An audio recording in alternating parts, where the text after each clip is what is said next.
Hello and welcome to the news on NTA International. I am Chinenye Moye. First, let's bring you the headlines.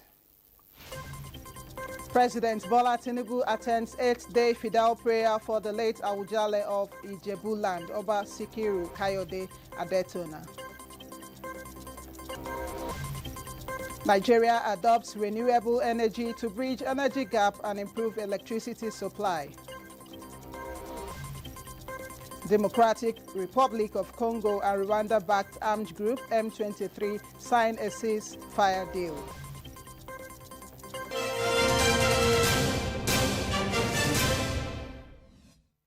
Many thanks for joining us. President Bola Tinubu pays tribute to the late Awujale of Ijebu Land, Oba Sikiru Kayode Adetona. The president, accompanied by his wife, Senator Oluremi Tinubu, attended the 8th-day Fidal prayers in honor of the late traditional ruler in Ogun State.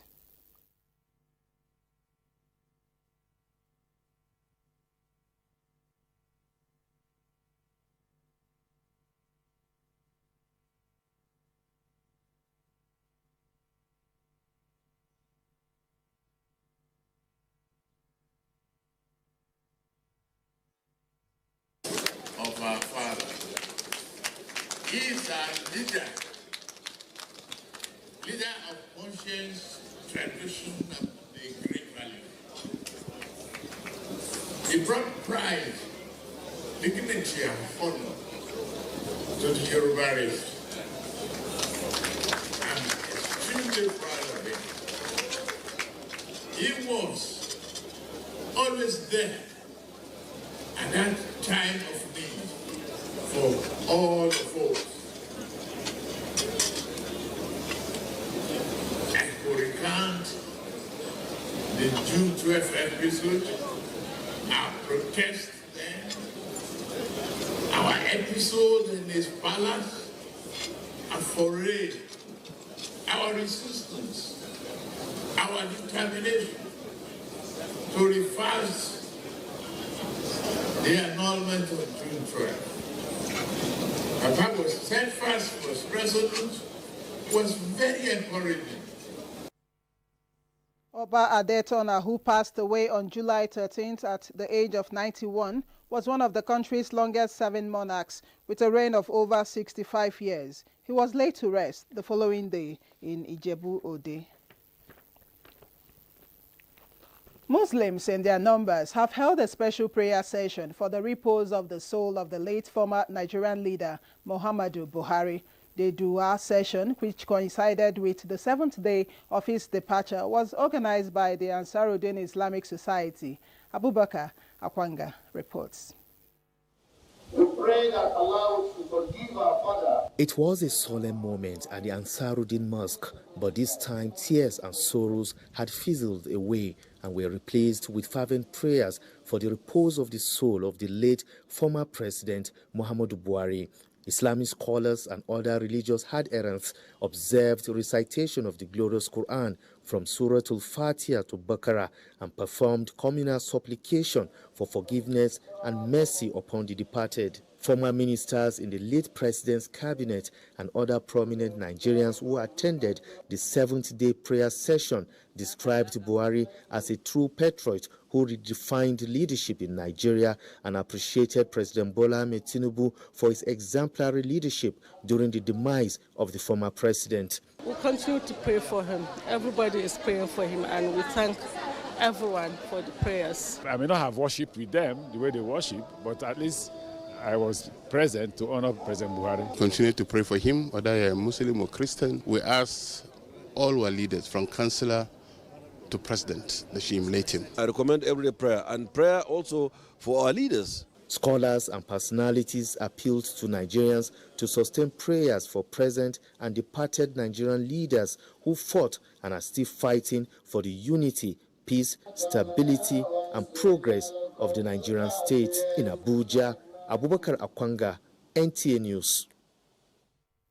The most senior member of the Buhari family, Maman Daura, has, on behalf of the family, expressed gratitude to President Bola Tinubu and his wife, the First Lady Senator Oluremi Tinubu, for their role and that of the government of the Federation before and after the passing of the former president. In a statement issued by Garba Shehu, the family expressed gratitude to leaders of the various countries around the globe who either came in person, sent representatives, sent letters, or placed personal telephone calls. Of special note were those of the King of England, King Charles III, the Secretary General of the United Nations, the Deputy Secretary General Amina Mohammed, the Chairman of the African Union, and that of the Committee of Heads of State and Government of ECOWAS countries, and the former Head of State, Abdulsalami Abubakar.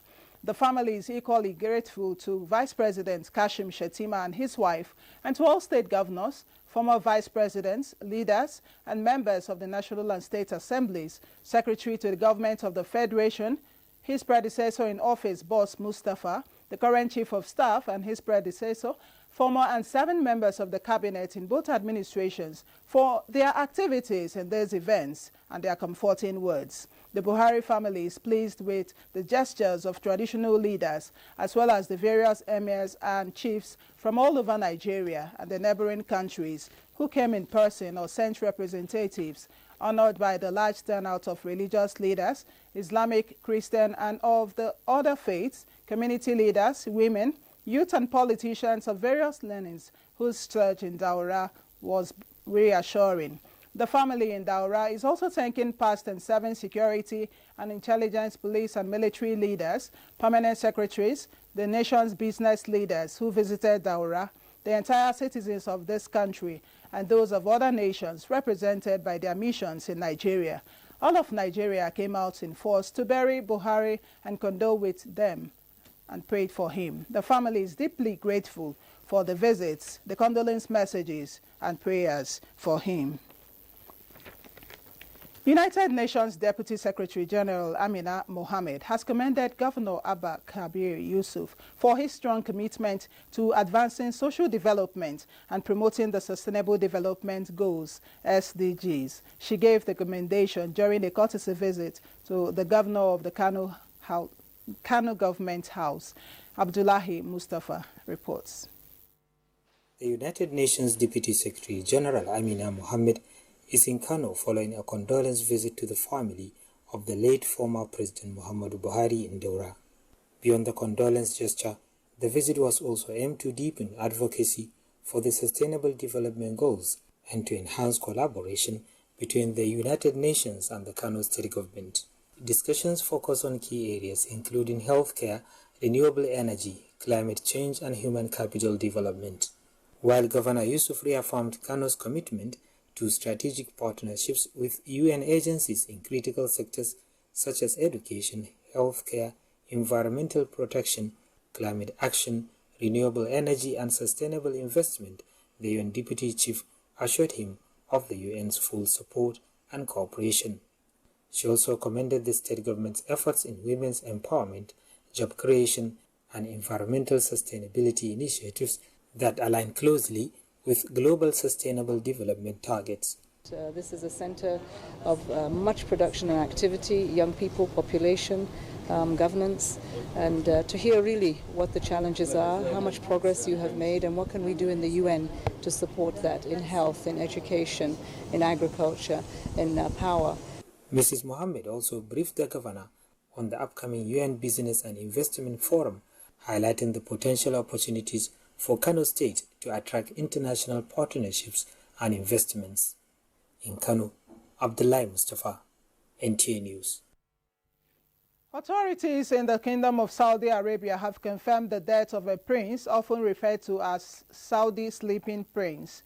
Prince Khaled bin Talal announced the death of his son, Prince Al-Walid bin Khaled bin Talal, who spent nearly 20 years in a coma following a severe traffic accident in London in 2005. A family statement on Sunday expressed profound sadness and sorrow over the death of the prince. Over the years, he became a symbol of hope and endurance, with many across the Arab world keeping him in their prayers and wishing for his recovery.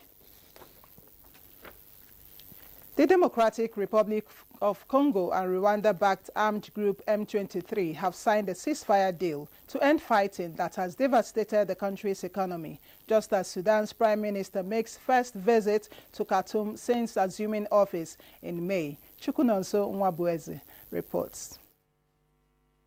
The truce was agreed in a declaration of principles signed by the two sides after 3 months of talks in the Qatari capital, Doha. In the signed agreement, the warring parties agreed to uphold their commitment to a permanent ceasefire, including refraining from hate propaganda and any attempt to seize by force new positions. The deal includes a roadmap for restoring state authority in the Eastern DRC and an agreement for the two sides to open direct negotiations toward a comprehensive peace agreement. Congolese presidential envoy Sumbusita Mambo and M23 Permanent Secretary Benjamin Mbonipa signed the deal at a ceremony in the Qatari capital. This follows a separate peace deal between the Congolese and Rwandan governments signed in Washington last month. DRC has been racked by conflict for more than 3 decades, creating a humanitarian crisis and forcing hundreds of thousands of people from their homes. Thousands were killed in a lightning offensive by the M23 between January and February this year, in which the group seized vast portions of territory, including the key provincial capitals of Goma and Bukavu. In a related development, Sudan's Prime Minister Kamel Idris on Saturday pledged to rebuild Khartoum, ravaged by more than 2 years of war, as he made his first visit to the capital since assuming office in May. Touring Khartoum's destroyed infrastructure, the new Prime Minister outlined mass repair projects in anticipation of the return of at least over 3.5 million people who fled the violence. Tens of thousands are estimated to have been killed in the once bustling capital, and reconstruction is expected to be a Herculean feat, with the government putting the cost at $700 billion nationwide, with Khartoum alone accounting for around half of it. The army-aligned government, which moved to Port Sudan on the Red Sea early in the war and still operates from there, has begun to plan the return of ministries to Khartoum even as fighting rages on in other parts of the country. Sudan is suffering the world's largest hunger and displacement crisis, with nearly 25 million people in dire food insecurity and over 10 million internally displaced across the country. A further 4 million people have fled across borders. Chukunonso Nwabueze, NTA News. Nigeria has adopted renewable energy to bridge its energy gap and improve electricity supply, but access to sustainable financing remains a challenge. The British Council and the European Union have stepped in with funding for innovation and research to scale up local manufacturing of solar infrastructure. Joshua Ojitu reports. Nigeria has abundant renewable energy sources, yet the cost of solar installation remains high. Although donor agencies have continued to support Nigeria with grants to accelerate financing of solar mini-grids, a homegrown solution is key to sustainable funding and ensure solar infrastructure are cheaper for Nigerians. British Council steps in with funding for research and innovation and a homegrown technology developed to cut cost of solar energy installation. EcoWise is Africa's first embedded digital monitoring, reporting and verification platform that is designed to track solar data, verify and monetize this data into environmental commodities, turning solar energy into real tradable environmental commodities such as carbon credits and renewable energy certificates. The British Council has, we've come in as a funder because this aligns with our approach to enhance sustainable energy to Nigerians and Africans. The technology will be deployed to solar mini-grids in Abuja and Nasarawa State as a pilot, with planned expansion to other parts of the country before 2026. Currently, renewable energy is funded mostly from equity, debt, and grants. But, like we all know, grant is not something that should always be there for the longest term. For any market or any ecosystem to grow, at some point, grants need to fizzle out. So we see a pathway where these solutions can actually start substituting grants out. So there is actually, line of sight to commercial viability of having solar installations. The target is to achieve clean energy financing through environmental commodities in Nigeria. Joshua Ojito, NTA News. This is the news on NTA International. We'll take a break here. There will be more reports when we return. This day.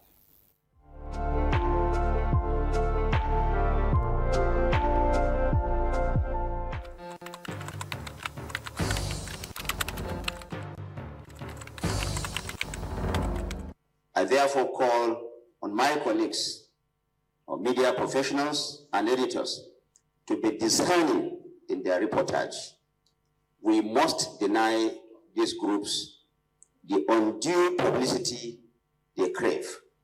We must take them off the front pages and accurately report them as the criminals that they are, without glorifying their acts or giving credence to their false narratives. These, of course, are not freedom fighters. They are murderers, kidnappers, and destroyers, and they must be presented as such.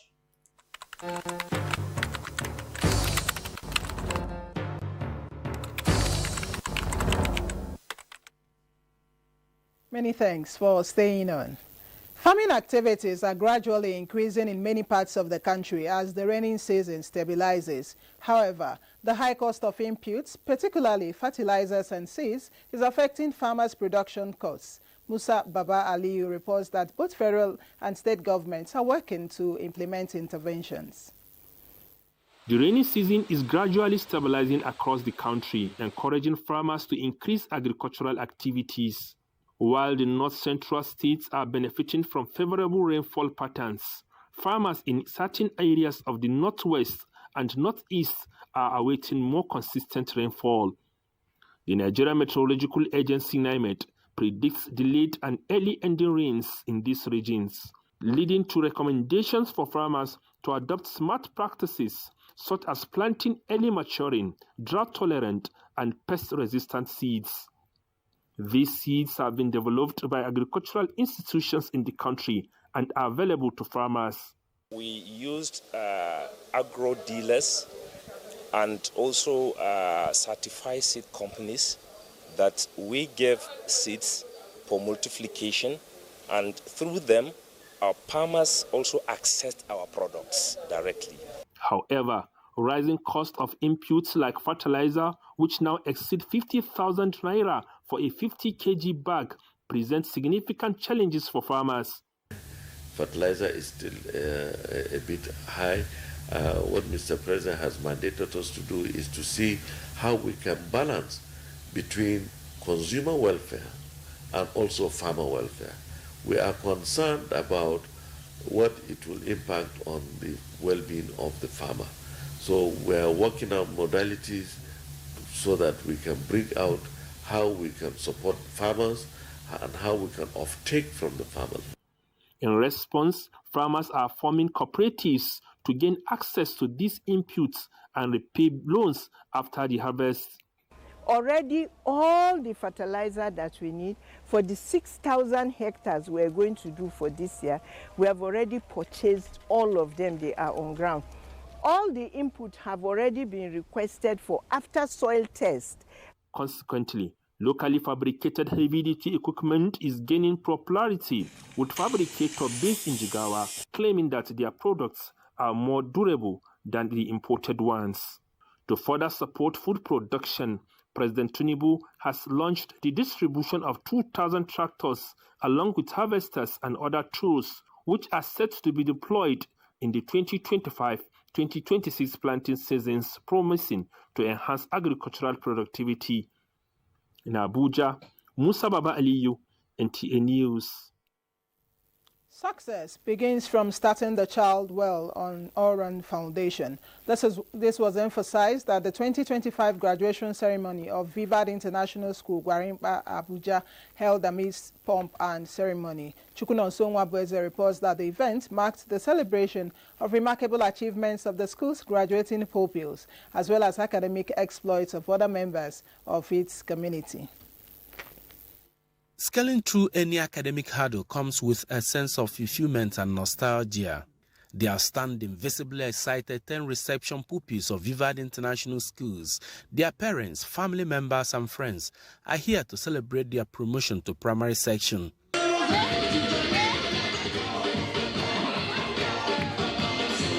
I feel so happy that I'm graduating today. The school authority used the auspicious occasion to emphasize the importance of perseverance, dedication, and the pursuit of excellence, highlighting the various academic and extracurricular achievements of the graduating class and other pupils of the school. At Vivad, we have always believed that education is the key to unlocking a world of opportunities. This principle is what each of our students has lived with this session. They have embraced rigorous academics, engaged in dynamic classrooms, and absorbed moral values. Highly elated parents commended the school management for impacting positively on their children.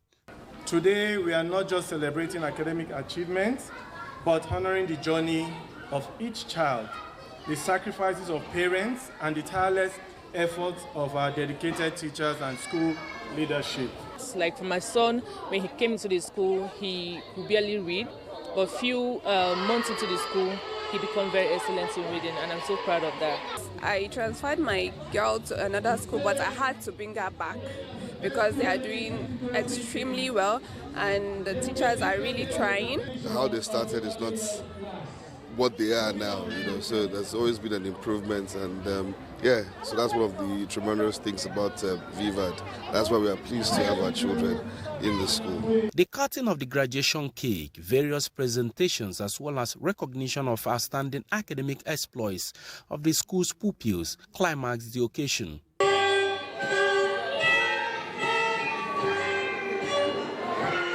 Established in 2021 and situated at 25 Owolo Street off 35 Road, 3rd Avenue, Gwarimpa, Abuja, Vivad International Schools has over 100 pupils in its crèche, playgroup, pre-nursery, reception and primary sections. I love this moment.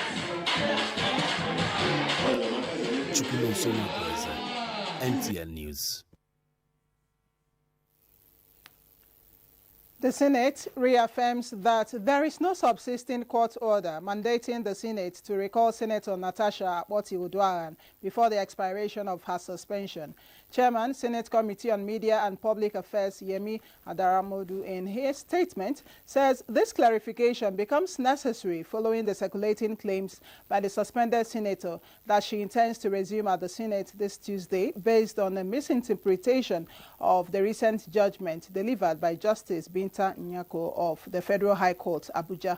He adds that it was surprising and legally untenable that Senator Akpoti-Uduaghan, while on appeal, and having filed a motion for stay against the valid and binding orders made against her, is attempting to act upon an imaginary order of recall that does not exist. The statement advised the senator to refrain from any attempt to storm the Senate this Tuesday, as doing so would not only be premature, but also will undermine the dignity of the Senate and violate due process. The Senate, he says, as a law-abiding institution, is committed to upholding the rule of law and the integrity of its proceedings, and it will not tolerate the disruption of its proceedings. It asked Senator Natasha to respectfully stay away from the Senate's chambers and allow due process to run its full course. Ask what you can do for your country and not what your country will do for you.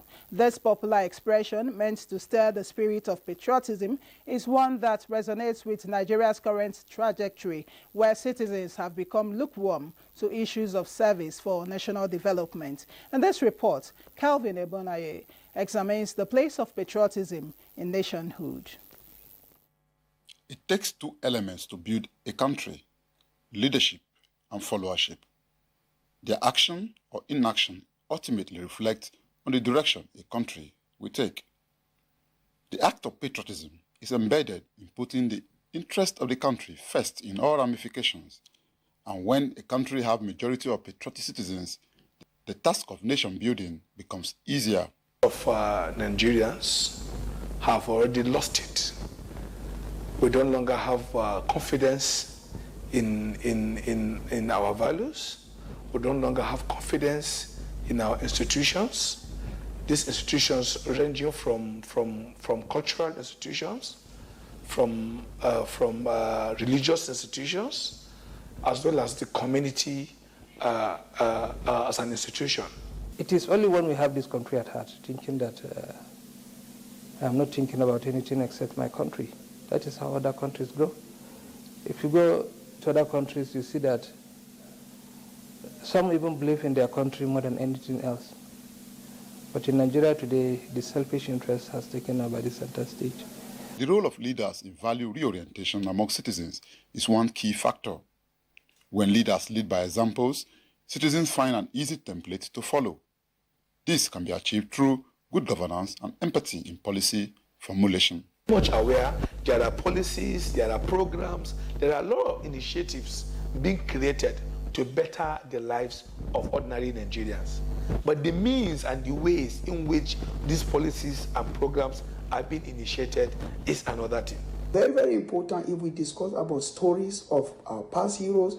This is going to make a positive impact and people will look at them as mentors, as role models, and is going to change the attitude of people toward a core patriotism and positive citizens today in the country. But of concern in recent times is the nonchalant attitude or outright bad behavior among some Nigerians in matters of nation building, which has rubbed off on the country's image badly, locally or internationally, with the reputation of the green passports suffering the heat most of the times. This is why observers believe that the diaspora community also has a role to play. The representation of these people can go a long way in redeeming the image of Nigeria. How do I say so? Wherever you find yourself as a citizens of this country, it's just for you to say good about the nation.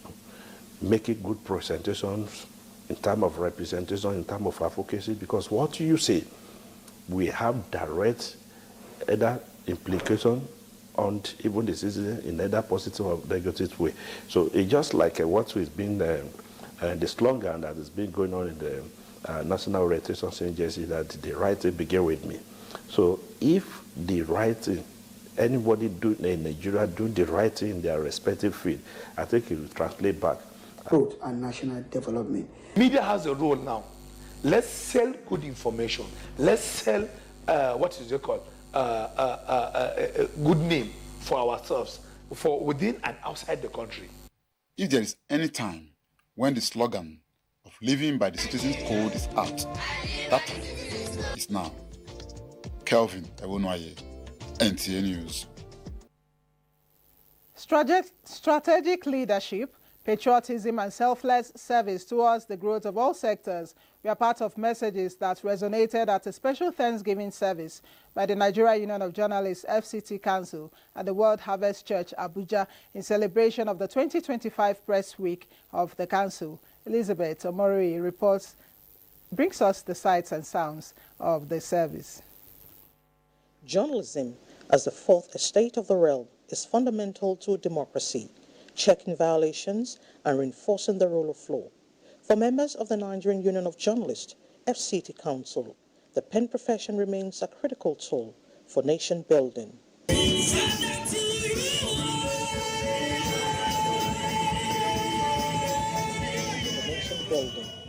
Performing this function and more over the years, members of the Council are thanking God for the impact made in promoting peace, good governance, and humanity.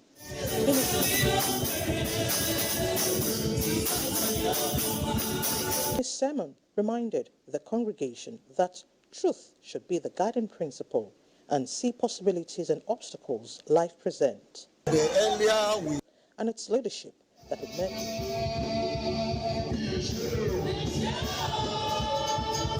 In Abuja, Elizabeth Omori, NTA News. And that's the news on NTA International. Thank you so much for watching. I'm Chinenye Moye.